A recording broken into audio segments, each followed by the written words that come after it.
وَمِنَ النَّاسِ مَن يُعْجِبُكَ قَوْلُهُ فِي الْحَيَاةِ الدُّنْيَا وَيُشْهِدُ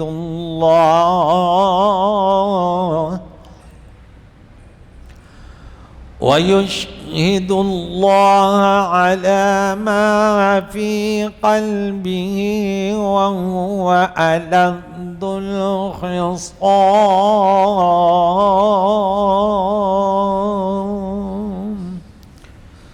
صدق اللہ العظیم۔ حضرات محترم و مکرم، ہمارا درس سورہ بقرہ 103 آیتوں تک ہو گیا۔ حج کے متعلق گفتگو ہو رہی تھی اور ہمارا حج احرام اور جو اس کے بڑے ارکان صفا و وقوف عرفہ اور طواف زیارت، اس کے بعد اس کے واجبات ہے، سنن وغیرہ ہیں۔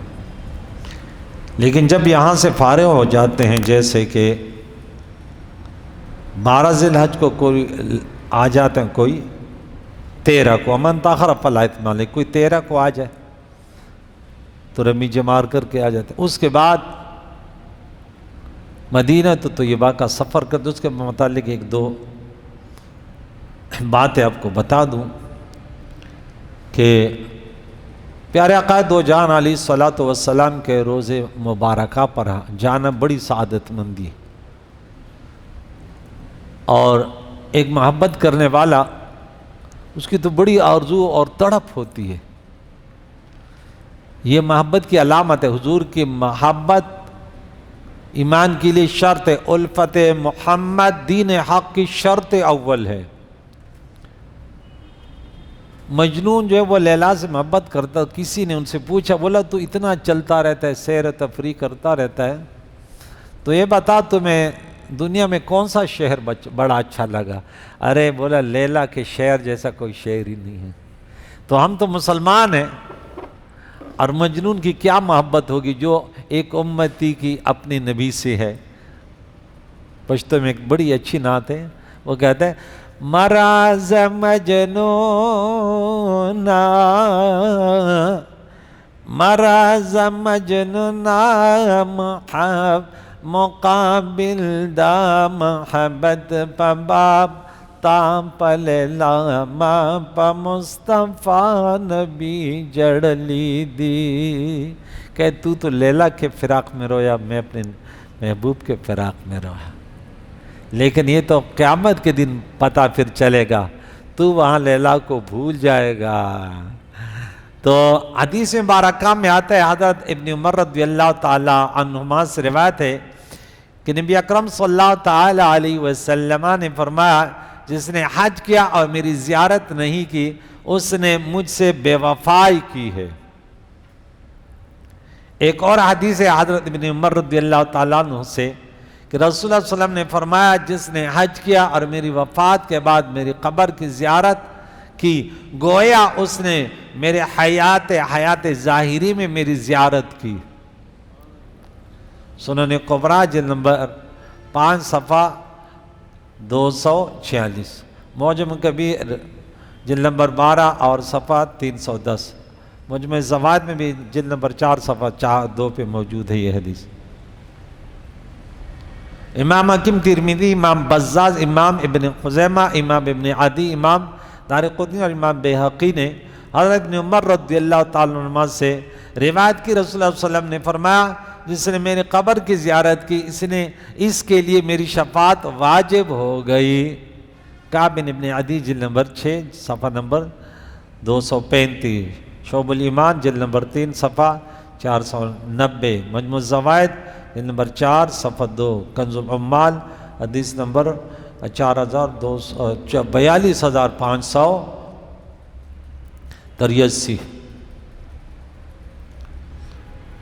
اسی طرح ابن عمر سے ایک اور روایت ہے، رسول اللہ صلی اللہ علیہ وسلم نے فرمایا جو شخص بغیر کسی اور کام کے صرف میری زیارت کے لیے آیا، مجھ پر واجب ہے کہ میں قیامت کے دن ان کی شفاعت کروں۔ ایک اور روایت میں رسول اللہ صلی اللہ علیہ وسلم نے فرمایا جس نے میری قبر کی زیارت کی میں اس کی شفاعت کروں گا یا شہادت دوں گا، اور جو شخص حرمین میں سے کسی ایک حرم میں فوت ہو گیا وہ قیامت کے دن امن والوں میں سے اٹھے گا۔ حضرت عمر رضی اللہ تعالیٰ عنہ کے شہادت کے ایام قریب کے 27 ذی الحج کو زخمی ہوئے، تو اس کی دعا تھی جب آخری حج اس نے کیا، جب وہ شہید ہو رہے ہیں تو کہتا ہے یہ دعا اس کی ہمیشہ ہوتی تھی، اللہم ارزقنی شہادت فی سبیلک وموتا فی بلد رسولک، اللہم ارزقنا یا رب شہادت فی سبیلک وحیاتا وموتا یا رب فی بلد رسولک یا ارحم الراحمین۔ امام بیہقی نے حضرت عبداللہ بن عمر رضی اللہ تعالیٰ سے روایت کی رسول اللہ صلی اللہ علیہ وسلم کہ قبر پر آ کر سلام عرض کرتے اور قبر کو چھوتے نہیں تھے، پھر حضرت ابو بکر اور حضرت عمر رضی اللہ تعالیٰ عنہ کی قبر پر سلام عرض کرتے۔ حضرت جابر رضی اللہ تعالیٰ عنہ کو رسول اللہ صلی اللہ علیہ وسلم کی قبر کے پاس روتے ہوئے دیکھا محمد بن منقدر نے، انہوں نے کہا میں نے رسول اللہ صلی اللہ علیہ وسلم کو یہ فرماتے ہوئے سنا کہ میری قبر اور ممبر کے درمیان جنت کے باغ میں سے ایک باغ ہے۔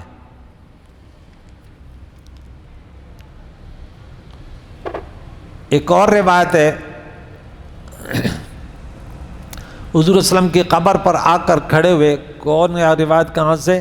منیب بن عبداللہ بن ابی امامہ سے روایت ہے کہ میں نے دیکھا حضرت انس بن مالک رضی اللہ عنہ رسول اللہ صلی اللہ علیہ وسلم کی قبر پر آ کر کھڑے ہوئے اور بڑی دیر تک ہاتھ بلند کیے کہہ رہے تھے کہ حتیٰ کہ میں نے گمان کیا کہ وہ نماز کی نیت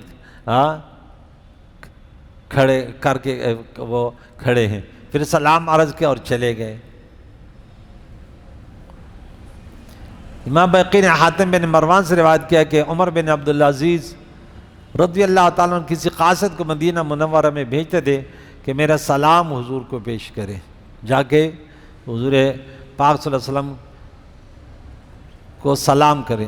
ابو حرب ہلالی سے روایت ہے کہ ایک اعرابی نے حج کیا، جب حضور صلی اللہ علیہ وسلم کے مسجد کے دروازے پر آیا تو اس نے اپنی اونٹنی کو وہاں باندھ دیا، پھر مسجد میں داخل ہوا، حضور علیہ السلام کی قبر کے پاس گیا اور حضور علیہ السلام کے چہرے کے سامنے کھڑا ہو گیا اور کہنے لگا یا رسول اللہ صلی اللہ تعالیٰ علیہ وسلم، آپ پر میرے ماں اور باپ فدا ہوں، میں آپ کے پاس اپنے گناہوں اور خطاؤں کے بوجھ تلے دبا ہوا آیا ہوں، کیونکہ اللہ تعالیٰ نے اپنی کتاب میں فرمایا وَلَوْ أَنَّهُمْ إِذْ ظَلَمُوا أَنفُسَهُمْ، تو یہ پوری آیت پڑھی، اگر یہ اپنی جانوں پر ظلم کر بیٹھے تو آپ کے پاس آ کر اللہ سے استغفار کریں اور رسول بھی علیہ الصلوۃ والسلام ان کی شفاعت کریں تو اللہ تعالیٰ کو بخشنے والا مہربان پائیں گے، اور میں گناہوں سے بوجھل ہو کر آپ کے پاس آیا ہوں، آپ اپنے رب کے حضور میری شفاعت کریں، وہ میرے گناہوں کو بخش دے اور آپ کی شفاعت قبول فرمائے۔ تو یہ وہ چند باتیں تھی میں نے کہ حج کا اینڈ جو ہے وہ مدینہ طیبہ پہ ہوتا ہے، وہاں ایک ہفتہ تو مل جاتا ہے کہ 40 نمازیں وہاں پڑھ لیتے ہیں۔ اللہ تعالیٰ بار بار زیارت حرمین شریفین ہم سب کو نصیب فرمائے۔ تو یہاں سے اب آگے سلسلہ چل رہا ہے کہ اللہ تعالیٰ فرماتا ہے اور بعض لوگ میں سے من وہ شخص یعجبک قولہ فی الحیات الدنیا، جس کی دنیا کی زندگی میں آپ کو اس کی بات بڑی اچھی بھلی لگتی ہے، وَيُشْهِدُ اللَّهَ عَلَىٰ مَا فِي قَلْبِهِ، اور قسمیں کھاتا ہے اور اللہ کو گواہ بناتا ہے کہ جو اس کے دل میں ہے کہ میرے دل میں آپ کے ساتھ بڑی محبت بڑا اخلاص ہے۔ قرآن میں جا ان منافقین کا ذکر آیا ہے جو بڑی اچھی اچھی باتیں کرتے تھے۔ یہ منافق، اس کا نام تھا اخنس بن شریق، رئیس المنافقین تھا. جا جگہ اللہ تعالیٰ فرماتے وَلَا تُمَنْ حَلَّا مہین، وہ سورہ قلم میں جو زیادہ قسمیں کھانے والا، یہ جھوٹ بولتا ہے، یہ جھوٹا ہے. وَهُوَ أَلَدُّ الْخِصَامِ، حالانکہ وہ تو سخت جھگڑالو ہے. تو معلوم ہے کہ جھوٹ پر اللہ کو گواہ لانا یا اس کی قسمیں کھانا یہ جرم پر جرم ہے، بلکہ حرام ہے. جس چیز پر اللہ کا ذکر کرنا حرام ہے، شراب پینے یا جوا کھیلنے یا رشوت لینے پر بسم اللہ نہ پڑھے، ہاں یہ تو کہ اللہ کے نام کی توہین ہے. ایک طرف مکاری کرتا تھا، آتا تھا یا رسول اللہ میں اسلام سے بڑا وہ ہوں، میں اسلام لاتا ہوں، یہ پھر جب جاتا تھا تو مسلمانوں کے جانور جہاں ملتے تھے آگ لگاتے تھے، ان کو مار دیتا تھا، فساد کر. اللہ نے فرمایا یہ سب جھگڑالو ہے. معلوم ہے کہ زیادہ چکنی چپڑی باتیں، ہاں زیادہ چکنی چپڑی باتیں کرنے والے اکثر دل کے چور ہوتے ہیں. دیکھو اخنس بن شریق زبان کا بہت میٹھا تھا مگر عمل کا خراب تھا. اس کے متعلق آیت کریمہ اتری، انسان کو معاملات سے آزماؤ نہ کہ زبان سے. ہر چمکنے والا سونا نہیں ہوتا، ہر میٹھی میٹھی باتیں کرنے والا. ہاں تو تکلف کو بھی اخلاص سمجھتا ہے فراز، دو سوتا نہیں ہر ہاتھ ملانے والا آستینوں کے سانپ. اللہ تعالیٰ ہمیں ایسی زندگی سے بچائے. منافقانہ زندگی بڑی بری ہوتی ہے کہ جھگڑالو انسان. یہاں دیکھ آپ کو جھگڑالو کی چند باتیں بتا دوں کہ کتنا بدترین انسان ہوتا ہے جھگڑنے والا. یہاں دیکھیں کہ اللہ کے نبی نے جھگڑنے والے کے بارے میں کیا فرمایا. مجاہد نے کہا کہ جو شخص کج بحث، ہڑ دھرم اور ظالم ہو اس کو الد الخصام کہتے ہیں. اور امام احمد، امام بخاری، امام مسلم، امام ترمذی، نسائی اور امام بہقی نے حضرت عائشہ صدیقہ رضی اللہ تعالی عنہا سے روایت کیا ہے. وہ بیان کرتی کہ نبی اکرم صلی اللہ تعالی علیہ وسلم نے فرمایا اللہ کے نزدیک سب سے مبغوض بدترین شخص الد الخصام، بہت جھگڑنے والا ہے. امام ترمذی، امام بہقی نے حضرت ابن عباس رضی اللہ تعالیٰ عنہما سے روایت کی کہ رسول اللہ علیہ وسلم نے فرمایا تمہارے گناہگار ہونے کے لیے یہ کافی ہے کہ تم ہمیشہ جھگڑتے رہو. مسجد میں آؤ جھگڑتے رہو، محلے میں جاؤ جھگڑتے رہو، زبان نکالی. لوگ ہم سنتے ہیں عورتیں وہ بڑی وہ ہوتی ہیں، کمزور ہوتی تھی، بولتی ہیں. تو اب ہم نے مردوں میں بھی ایسے دیکھے، جہاں بھی دیکھو تو نہ یہ ادب ہے کہ مسجد ہے، بس جہاں بھی دیکھو شور مچایا ہوا ہے. آگے دیکھیں قرآن بتا رہا ہوں یہ جھگڑالو کون تھا؟ منافق تھا. منافق کی کہانی سنا رہا ہوں. اللہ تعالیٰ ہم ایسے بیماریوں سے بچائے. ہم مسلمان ہیں کہ ہمارے اندر منافق کی بیماری نہ ہو. اللہ کے نبی نے فرمایا امانت میں خیانت کرتا ہے، بات کرتے جھوٹ بولتا ہے اور وعدے میں مخالفت کرتے. چوتھی بات یاد رکھو، اذا خاصم فجرا، لگڑتے وقت گالیاں دیتا رہتا ہے. گالیاں کون دیتے بولو؟ ہاں بخاری کی حدیث یاد ہو گئی نا. جو گالی دے کلو اس کے اندر یہی بھری ہوئی ہے بھائی، جس کے اندر اللہ کے نبی کی محبت ہے تو لا الہ الا اللہ، درود شریف، اپنے گناہوں پر استغفار. اچھی بات یہی ہوتا ہے کہ اس کے ذہن میں یہ ہوتا ہے نیکیاں جمع کر رہا ہوتا ہے. کوئی آپ کو بولا فلاں آپ کو گالیاں دے رہے، بولو چھوڑو، دینے دے، بس چھوڑو. یہ نہیں کہ تو پیچھے لگ گیا ابھی میں دیکھتا ہوں. مجھے کوئی بولتا میں بولا دینے دے یار. ہم کون ہوتے یار؟ بہنے دے. جن کے صدقے دنیا آباد ہے ان کے پیچھے بھی لوگ لگے رہتے تھے. حضرت عمر رضی اللہ عنہ کی شہادت، حضرت عثمان رضی اللہ عنہ، ان سے اچھے لوگ کون ہو سکتے یار؟ دین اسلام انہی کے برکتوں سے آج ان کے پیچھے.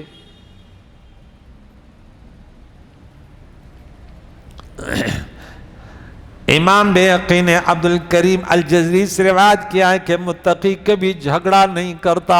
اللہم اجعلنا من المتقین یا رب. ایک اور حدیث میں روایت ہے کہ جب دو شخص جھگڑا کرتے ہیں تو جو زیادہ برا ہوتا ہے وہ غالب آ جاتا ہے، وہ دوسرا خاموش ہوتا ہے.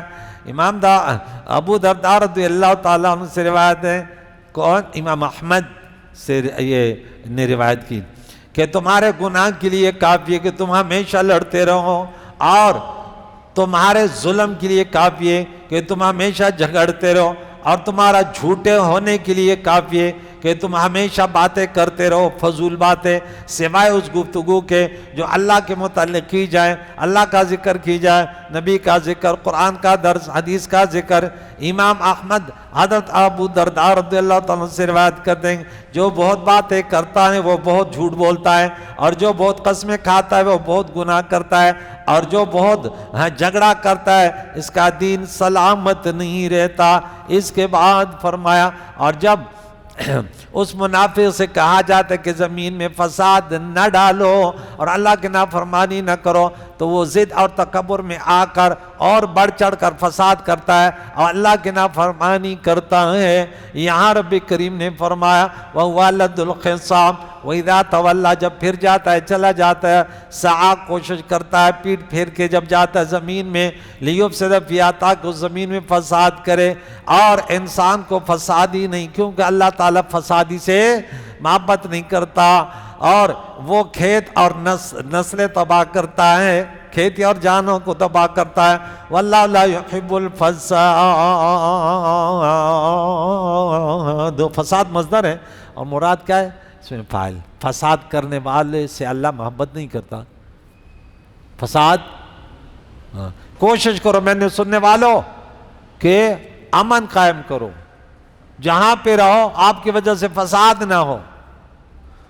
حضرت عثمان غنی رضی اللہ تعالیٰ عنہ کے پچھلا جمعہ اس کے ساتھ اور ناموس قرآن پر تھا، تو وہ کتنی جان تو دے دی، حالانکہ وہ دنیا کے بادشاہ خلیفہ ثالث تھے، پاور تھا ان کے پاس، لیکن قرآن پڑھتے پڑھتے جان دے دی۔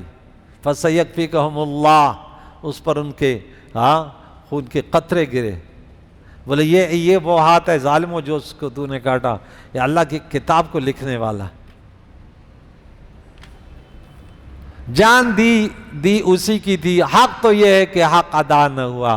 ارے کوئی پتھر برسائے تو آپ کو میں نصیحت کرتا ہوں کہ اللہ رب العزت کا بھی فرمانے، نبی کا بھی فرمانے، بروں کے ساتھ بھی برا نہ کرو۔ ہر یو کسوک بد کاندی تخور سرو کا، ہر یو نخلچے میں ولری سنسار شی، کوئی اگر برا کرے ان سے ساتھ اچھا کرو، اللہ انہیں ہدایت دے، کیونکہ جس درخت پر پھل لگتے ہیں وہ درخت سنسار ہوتا ہے، ان پر پتھر برستے ہیں۔ آپ نے کبھی دیکھا جو درخت خالی ہو جس میں پھل نہ ہو اس پر بچے پتھر ہو؟ ہمارے ہاں دیہاتوں میں بیری کے درخت ہوتے ہیں، تو جانور چراتے ہیں، لوگ جاتے ہیں تو بس دھڑا دھڑ پتھر پہ پتھر، وہ بیر گر گیا، وہ بیر گر گیا، لیکن بیر نے کبھی شکایت نہ کی، وہاں سے پتھر برستے ہیں، یہ اپنے جسم کا میوہ دیتا ہے۔ تو کسی شاعر نے کیا کہا، اگر کوئی برا کرے تو اسی کے ساتھ اچھا سلوک کرو، کیونکہ جو درخت بھی پھلدار ہوتا ہے وہ سنگسار ہوتا ہے۔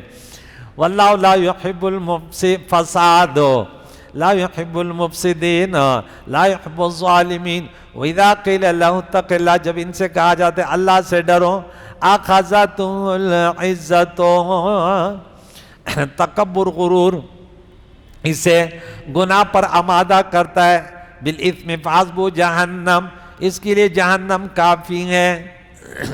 یعنی وہ منع کرنے پر اور زیادہ گناہ فساد کرتا ہے، وہ سمجھتا ہے کہ ان کی بات ماننا میری عزت کے خلاف ہے، اس کی عزت اس میں کہ لڑائیاں کرے، حالانکہ بربادی کی طرف جا رہے، کوئی اچھی بات کرے اس کی مان لو۔ بہت برا ٹھکانہ ہے، یا اللہ ہمیں بچا، بہت برا بچھونا ہے، میعاد۔ ایک وہ شخص ہے جس نے دنیا مانگی تھی، حج کر کے دنیا مانگی تھی، ایک وہ شخص ہے اس نے دنیا اور آخرت دونوں مانگے، بھلائیاں مانگی، اور ایک وہ شخص ہے کہ یہ صرف فساد ہی فساد کرتا ہے۔ اب ان کا ذکر کرتے ہیں جو اللہ کی رضا کے لیے سب کچھ مٹاتا ہے، اپنی دنیا بھی دے دیتا ہے لیکن لڑتا جھگڑتا نہیں ہے۔ سنو، وَمِنَ النَّاسِ، بعض لوگوں میں سے من وہ یشری، جو بیچتا ہے نفس اپنے جان کو، ابتغاء مرضات اللہ، اللہ کی رضا کے لیے، واللہ رؤوف بالعباد، اللہ بندوں پر بڑا مہربان ہے۔ یہ حضرت صہیب ابن سنان رومی رضی اللہ تعالیٰ عنہ کے حق میں نازل ہوئی، چونکہ مکہ مکرمہ سے ہجرت کرتے ہوئے راستے مشرکین انہوں نے ان کو گھیر لیا۔ کن کو؟ صہیب ابن سنان رومی رضی اللہ تعالیٰ عنہ۔ انہوں بولا دیکھ تو جب ہمارے مکے میں آیا، ارے تو غریب انسان تھا، آج تو نے اتنے مال کما، اتنا دولت مند ہو گیا، اب تو یہاں سے جا کے دولت لے کے جا رہے ہو، اب ہم تمہیں نہیں جانے دیتے، یہ ہماری عزت ہماری ابرو کے خلاف ہے، لوگ کیا کہیں گے، اور تو پھر اس شخص کے پاس جا رہا ہے جو ہمارا دشمن ہے، ہم تمہیں نہیں چھوڑیں گے۔ حضرت صہیب بن سنان رومی رضی اللہ تعالیٰ عنہ اترے اور ایک مورچے میں بیٹھ کے بولا، اے مشرکین مکہ، میرے ترکش میں جتنے تیر ہیں، اللہ کے قسم میں بڑا تیر انداز ہوں، ایک تیر بھی رہے گا تو میرے قریب نہیں آ سکتے، اگر تیر ختم ہو گئے تو میرے ہاتھ میں تلوار کا ایک ٹکڑا بھی رہے گا، میرے قریب نہیں آ سکو گے، اس کے بعد جو بھی کرنا ہے کر لو۔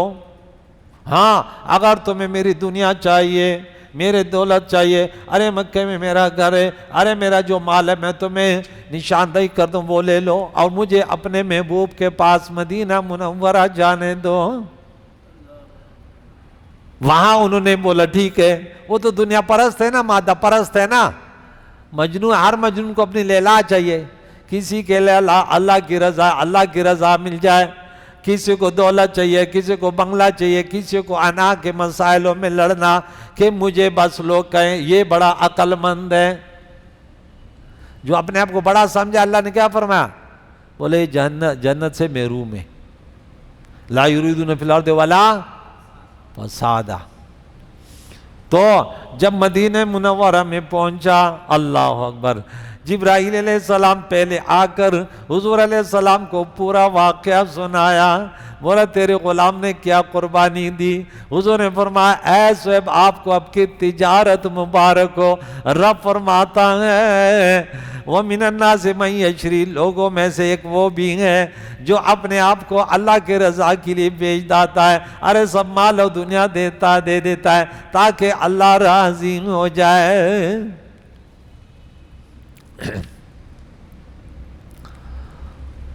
اس سے معلوم ہے کہ کوئی شخص صحابی کے برابر نہیں ہو سکتا کہ ان کی نیکیوں کی قبولیت قرآن میں آ گئی، دوسروں کو یہ مرتبہ کہاں حاصل ہو سکتے جس کے نیکیوں کی تصدیق قرآن نے کی۔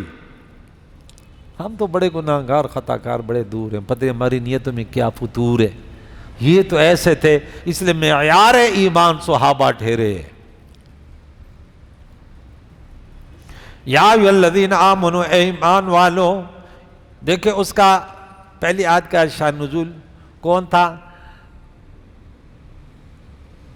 اخنس بن شریق، دوسرے کا صہیب بن سنان رومی۔ اب تیسری آیت کا یہاں دیکھیں، یا ایھا الذین آمنوا ادخلوا فی السلم کافہ، اے ایمان والو اسلام میں پورے داخل ہو جاؤ۔ یہاں چند واقعات اور بھی ہیں لیکن میں ابھی نہیں حضور کے، کیونکہ یہاں نام تو نہ فسادی کا لیا اخنس بن شریق کا، اور نہ قرآن میں صہیب رومی کا نام لیا، کیونکہ قرآن کا طرز بیان ہے اگر کسی کا کردار ایسے ہو تاکہ وہ ڈرے کہ اللہ تعالیٰ جن کی باتیں اچھی، کردار اچھا نہیں، تاکہ ڈرے، قیامت تک ایک نظام ہے نا، اور اگر کوئی اچھا کرے تو کوئی بھی ہو، تو قرآن کی آیت کہ جو اللہ کے لیے سب جان بیچ ڈالے۔ اب یہاں بھی عبداللہ بن سلام رضی اللہ تعالیٰ عنہ کے کہ یہود سے بہت بڑے عالم تھے، وہ جب یہ اس کا شان نزول ہے کہ چلو اسلام میں اونٹ کا دودھ پینا ضروری نہیں ہے، گوشت کھانا ضروری نہیں ہے، چلو ہم اس کا بھی لحاظ کر لیں گے، ہماری شریعت میں منع تھا اور یہاں اسلام کو بھی قبول کر لیں۔ تو اسلام تعلیمات ان تعلیماتوں کا نام ہے جو حضور نے بتائے۔ اب اگر کوئی ویسے اونٹ کا دودھ نہیں پیتا، اس پر ویسے ملا ہی نہیں پیا، آپ نے ابھی تک نہیں پیا ہوگا، ہو سکتا ہے، لیکن اگر آپ بولے کہ نہیں میں تو اس لیے نہیں پیوں گا کہ میں نے پیر نے منع کیا، آپ پھر گرفتار ہو گئے۔ کیوں؟ ایک حلال چیز کو آپ اس نیت سے کیوں نہیں پیتے؟ ایک جائز کام کو آپ اپنے مولوی ہو، پیر ہو، کوئی بھی ہو، آپ کا خاندانی رسم و رواج ہو، یا ہمارا خاندان میں رسم و رواج ہے. میں یہ باتیں بہت کرتا ہوں، کھل کر دین بیان کرتا ہوں، کہ آپ کہتے ہیں محرم میں شادی نہیں کریں گے. ضروری تو نہیں ہے نا کہ محرم میں شادی کرے، یا ضروری ہے، لیکن آپ نے یہ نیت بنائی کہ نہیں میں تو نہیں کروں گا کیونکہ میں نے پیر جی نے منع کیا، میری امی نے منع کیا. اب تو پھنس جائے گا، کیونکہ شریعت میں تو 12 مہینے میں سنت نکاح، وہ تو کسی مہینے میں، وہ 10 محرم ہو، 5 محرم ہو، 8 محرم ہو. سمجھ آ رہی بات ہمیں؟ یہ پتہ نہیں، میں کہتا ہوں انہوں نے کون سا کلمہ پڑھا ہے. میں اس میں بخاری میں پڑھا رہا تھا تو حضرت کون ہے یار، حضرت جعفر طیار دن کی بہن ہے غالباً. روایت میں پڑھا تو وہ تیسرا دن ختم ہوا تو چوتھے دن انہوں نے کوئی مہندی وغیرہ لا کے ہاتھ میں لگا دی. تو بولا ہمیں اس چیز کی کوئی ضرورت نہیں تھی کہ ہم لگائیں، لیکن ہم دنیا والوں کو بتاتے کہ چوتھے دن ہم سوگ نہیں مناتے، چوتھے دن. اور پتہ نہیں یہ کون سے مسلمان ہیں، یہ 1400 سال بعد بھی جو ہے نا آگ نہیں جلاؤ اور وہ نہیں کرو. بولے ہماری دادی منع کرتی، کوئی کہتے ہماری نانی منع کرتی، کہتے ہمارا باپ منع کرتا، کوئی کہتے میں نے تو نا وہ باز کہتے یہ ہماری فیملی میں راضی ہیں. تمہاری فیملی کا جواب تو دے، قبر میں تمہاری فیملی جواب دے گی. جب تم سے پوچھا جائے گا ما تقول فی ھذا حق، ما تقول فی حق ھذا الرجل محمد صلی اللہ علیہ وسلم، اس کے بارے میں کیا کہتے ہو؟ تو اگر رسول اللہ صلی اللہ علیہ وسلم کی شریعت کو قبول کیا تو جواب دو گے نا کہ یہ تو ہمارے نبی ہیں. اگر تو نے اپنا شریعت بنائی کہ میں تو دادی کی شریعت پہ چل رہا تھا، ہم تو یہ نہیں کرتے، ہم تو یہ نہیں کرتے، کیا رسول اللہ صلی اللہ علیہ وسلم کی سنت ہے؟ یہ آیت بتا رہی نا کہ تو اپنا دین کیوں بنا رہا ہے؟ اپنے طرف سے بنایا، اس کو فرض سے بڑا مرتبہ ہے، یہ بھی بربادی ہے. وَمَا آتَاكُمُ الرَّسُولُ فَخُذُوهُ، یہ شریعت ہے. وَمَا نَهَاكُمْ عَنْهُ فَانْتَهُوا، یہ شریعت ہے. اپنے طرف سے بنایا جا رہا ہے. بھائی وہاں تو یہ نہیں تھا نا کہ دودھ پینا ضرور ہے، اس نے بولا چلو نہیں پیوں گا، آیت نازل نہیں یہ نہیں چلے گا. اب رسول اللہ کے غلامی میں جو حضور کی شریعت ہے اسی پر چلنا ہوگا. اب ہندوستان میں بعض لوگ گائے کی وہ قربان نہیں کرتے کہ وہ ہندوؤں کا خیال کرتے ہیں. بعض جگہ ایسے ہوتے بولے زور سے اذان نہیں دو، لوگ ناراض اذان نہیں دیتے. یہ کون سی شریعت ہے؟ میں نے تکبیرات پر بات کی نا کہ بعض علاقوں میں وہ کہتے ہیں نہیں یہ بدعت ہے، آواز بولن، وہ اس کا میں نے کل رد کر دیا نا کہ تمہیں جو ہے نا دوسرے خرافات میں شور بھی مچاتے ہو. ہم یہاں نماز پڑھتے وہ شادی انگلوں سے ٹپک ٹپک کی آواز آ رہی ہوتی، نہ نماز کی پرواہ نہیں اس کی پرواہ. پتہ نہیں عجیب مسلمان جس کو دیکھے، بعض کی بات کر رہا ہوں، جس کو دیکھ کر شرمائے یہودی. اسلام میں پورے داخل ہو جاؤ تو اس سے معلوم ہے کہ داڑھی منڈوانا، مشرکوں کا لباس پہننا ایمانی کمزوری کی علامت ہے. جب مسلمان ہو گئے تو سیرت و صورت میں ہر طرح مسلمان ہو. گندے گلاس میں اچھا شربت نہیں پیا جاتا. مشرک کو اسی صورت میں قرآن پڑھنا، قرآن اپنے آپ کو مسلمان کہنا یہ اچھا نہیں. اپنے ظاہر کو بھی اسلامی بنا دو، اپنے باطن کو بھی بنا دو. جب رسول اللہ کے پاس جانا ہے تو پھر رسول اللہ کے غلاموں کا حلیہ بھی بنا لو، کیا مزہ ہے. دنیا کو کوئی محبت کرنے والا جب اپنے محبوب کے پاس جاتا ہے تو وہ لباس اپناتا ہے. سیاسی لیڈر بھی کون سا جھنڈا لے کر جاتے ہیں یونس بھائی؟ جو اس کی لیڈر کا جھنڈا ہو نا، کہ تاکہ وہ سمجھے کہ دیکھیں یہ سچائی میرا. اور گھر پر کون سا جھنڈا لے آتے ہیں؟ بولو اپنے لیڈر کا نا، بولو بھائی کس کا جھنڈا لے آتے ہیں؟ پیپل پارٹی والے نواز شریف کا جھنڈا لے آ سکتے ہیں. اور کچھ ایسے لوگ بھی ہیں حضور علیہ السلام سے مت، لیکن حضور علیہ السلام کے جھنڈے کو دیکھ ان کو 106 اور بخار. میں نے بولی تمہارا کون سا وہ ہے؟ ہاں کہتے ہم حضور علیہ السلام کے جلوس نہیں مانتے. میں نے بولا واہ، پیپل پارٹی والے تو اپنے پارٹی کے جلوسوں میں بڑے خوش ہوتے ہیں. نواز شریف والا، ہر ایک سیاسی پارٹی والا اپنے پارٹی میں بڑے خوش ہوتے ہیں. اور تو حضور علیہ السلام کی غلامی کا دعویٰ کر رہا ہے. جب حضور علیہ السلام کی محبت کا جلوس دیکھا تو ماتھے پر 112 بج گئے. یہ کون سی محبت ہے جس پر تمہیں خوش ہونا تھا؟ وَلَا تَتَّبِعُوا خُطُوَاتِ الشَّيْطَانِ إِنَّهُ لَكُمْ عَدُوٌّ مُّبِينٌ، شیطان کے قدموں کے پیروی نہ کرو، تمہارا کھلا دشمن ہے۔ یہ تمہیں ایسے ورغلات ہے، اگر تم پھسل گئے اس کے بعد کہ تمہارے پاس کھلے روشن نشانی آ گئی، فَاعْلَمُوا جان لو أَنَّ اللَّهَ عَزِيزٌ حَكِيمٌ، اللہ تعالیٰ غالب حکمت والا ہے۔ جس وعید کے بعد عزیز حکیم آ جائے تو کہتا ہے اسے پتہ چلا کہ گناہ قابل مغفرت نہیں ہے، قابل معافی نہیں ہے۔ جس کے بعد غفور الرحیم آئے، سمجھو کہ معاف کر دے گا۔ یہاں کہ عقیدے میں تم نے اونچ اونچ حرام حلال میں کر دی تو معاف نہیں ہوگے، اس لیے عزیز حکیم اللہ کی صفت ہے۔ حل ینظرون، یہ انتظار نہیں کرتے، الا یاتیہم اللہ، مگر یہ کہ اللہ کا عذاب آ جائے، فی